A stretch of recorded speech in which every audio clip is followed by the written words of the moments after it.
Who really invented the airplane? The Wright brothers versus the forgotten pioneers. For centuries, humans dreamed of soaring through the skies like birds. But who truly turned this dream into reality? History books say it was the Wright brothers in 1903. But was it really them? Or were there others who got there first? In this episode, we'll uncover the truth about the real inventors of the airplane. Pioneers whose names have been forgotten, controversies that still spark debate, and the brilliant minds who shaped modern aviation. Let's take flight into history. The ancient dream of flight. The dream of human flight is as old as history itself. In ancient myths, gods and heroes flew across the sky. The Greek myth of Icarus warned of the dangers of flying too close to the sun. But in reality, people were still stuck on the ground. In the 15th century, Leonardo da Vinci designed machines based on bird flight, but they were never built. In the 18th century, the Montgolfier brothers launched the first hot air balloon. But true aviation, the ability to control and power a flying machine, was still a fantasy.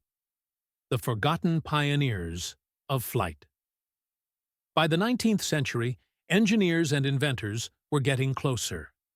Let's meet some of the forgotten pioneers who paved the way for modern flight. Otto Lilienthal, Germany, 1890s, the glider king. In the 1890s, German engineer Otto Lilienthal became the first person to make repeated controlled flights in a glider. He built over 16 different glider models and performed more than 2,000 flights. He was the first to understand the importance of curved wings, what we now call aerodynamics. But in 1896, during a flight, his glider stalled and he fell from the sky. His last words? Sacrifices must be made. His work directly inspired the Wright brothers. Clément Ader, France, 1890, the steam-powered flight. A French inventor named Clément Ader built one of the earliest powered aircraft. In 1890, his steam-powered machine, the Éole, allegedly lifted off the ground for about 50 meters, 160 feet. But there was a problem. It couldn't stay in the air, and it lacked control. Some historians argue that this was the first powered flight, but others dismiss it because it was uncontrolled. Gustav Whitehead, Germany, USA, 1901. The most controversial claim. One of the most controversial figures in aviation history is Gustav Whitehead, a German immigrant in the U.S. In August 1901, 2 years before the Wright brothers, he supposedly flew a powered plane called Number 21 for about half a mile at a height of 15 meters, 50 feet. Witnesses claim to have seen it, and newspapers even reported it at the time.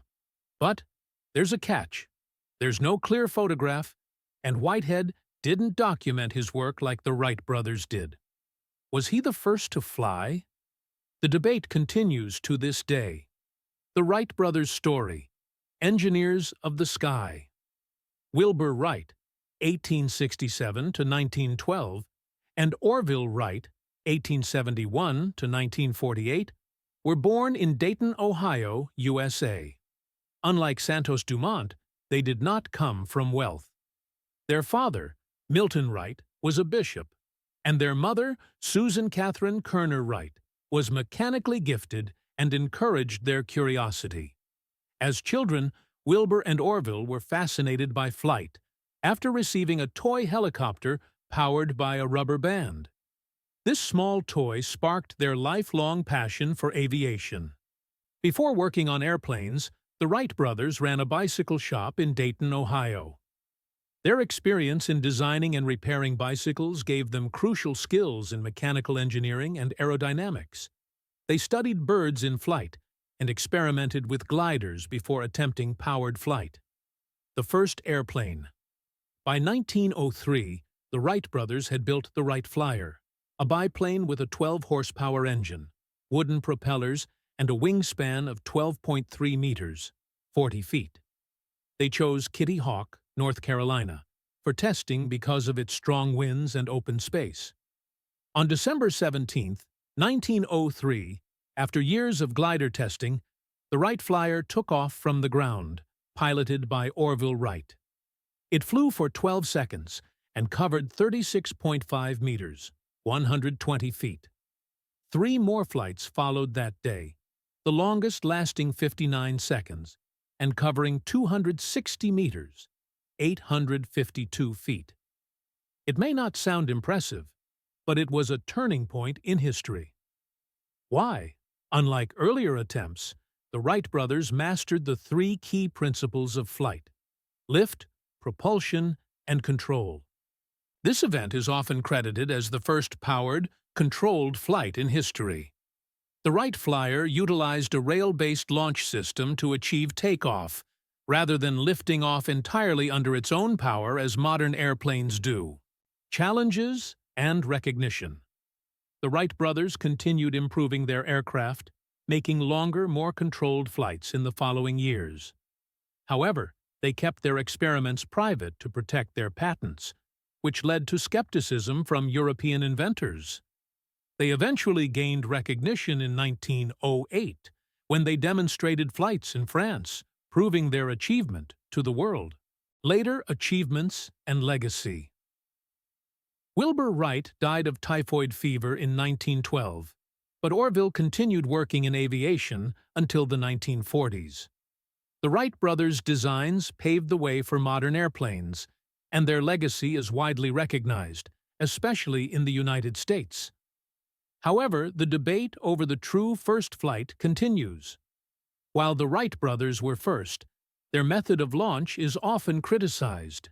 Many, including Brazilians and some Europeans, argue that Santos Dumont's public and self-propelled flight in 1906 was the true birth of modern aviation. Santos Dumont, the gentleman of the skies. Alberto Santos Dumont was born on July 20, 1873, in Brazil, into a wealthy coffee plantation family. From a young age, he was fascinated by machines and dreamed of human flight. His father, an engineer and businessman, encouraged his curiosity, and young Alberto spent his childhood studying engines and mechanics. At 18 years old, he moved to Paris, the world's center for aviation experiments. Unlike many inventors of the time, Santos Dumont focused first on lighter-than-air flight, airships and balloons. By the late 1890s and early 1900s, Santos Dumont was building and flying small motorized airships. His most famous was No. 6, a dirigible he used to win the Deutsche de la Meurthe Prize in 1901.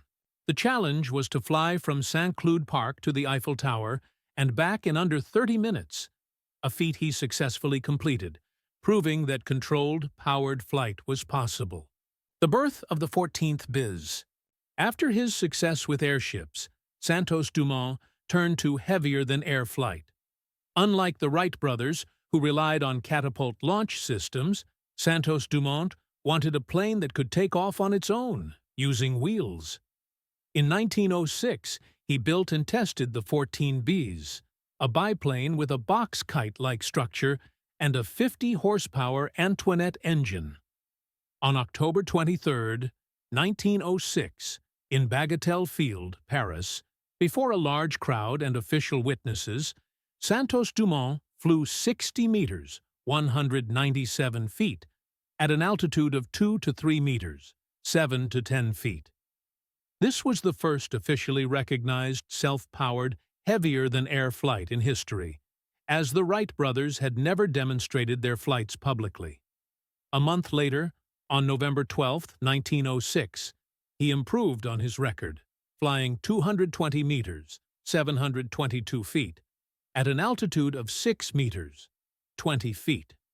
His later life and legacy. Santos Dumont continued experimenting with aviation, even designing the Demoiselle, one of the world's first ultralight aircraft. However, he was deeply saddened by the use of airplanes in warfare. By the 1910s, he withdrew from aviation. Tragically, he suffered from multiple sclerosis and depression, and in 1932, he took his own life. Despite his tragic end, Santos Dumont remains a national hero in Brazil. The controversy: who deserves the credit? Despite the brothers' success, some argue that others deserve credit. In 1906, Brazilian inventor Alberto Santos Dumont flew his 14-bis aircraft in Paris, taking off, flying, and landing without external assistance. In fact, in Brazil, many consider him, not the Wright brothers, the true inventor of the airplane. So why are the Wright brothers recognized as the true pioneers? Simple. Evidence. Why the Wright brothers are officially recognized. The Wright brothers kept detailed records. They took photographs, recorded their methods, and invited witnesses. They also secured patents, proving their inventions' legitimacy. Unlike Whitehead, Ader, or Santos Dumont, their achievements could be verified and repeated. By 1908, they were demonstrating flights in public. Soon, their designs were being copied worldwide. Their control system became the foundation of modern aviation. Conclusion: the legacy of early flight. So, who really invented the airplane? The answer isn't simple. Many brilliant minds contributed to flight, but the Wright brothers were the ones who truly solved the puzzle of powered, controlled, and sustained flight. Today, every airplane in the sky owes something to these early pioneers. And the next time you step onto a plane, remember, you're flying on the wings of history. Regardless of the answer, both inventors contributed immensely to aviation. Their work paved the way for the planes we use today, from commercial airliners to space travel. That was quite a journey through history. Now, let's take a moment to explore some language insights from the story. First, let's talk about a key grammar point from the script: the past perfect tense. We use the past perfect in sentences like, before the Wright brothers even made their first flight, other inventors had already attempted to build flying machines. The past perfect is used when talking about an action that happened before another action in the past. Had already attempted, happened before. The Wright brothers made their first flight. Another important grammar point is passive voice, which we used in sentences like, many early designs were tested but failed. When we use the passive voice, we focus on the action rather than who did it.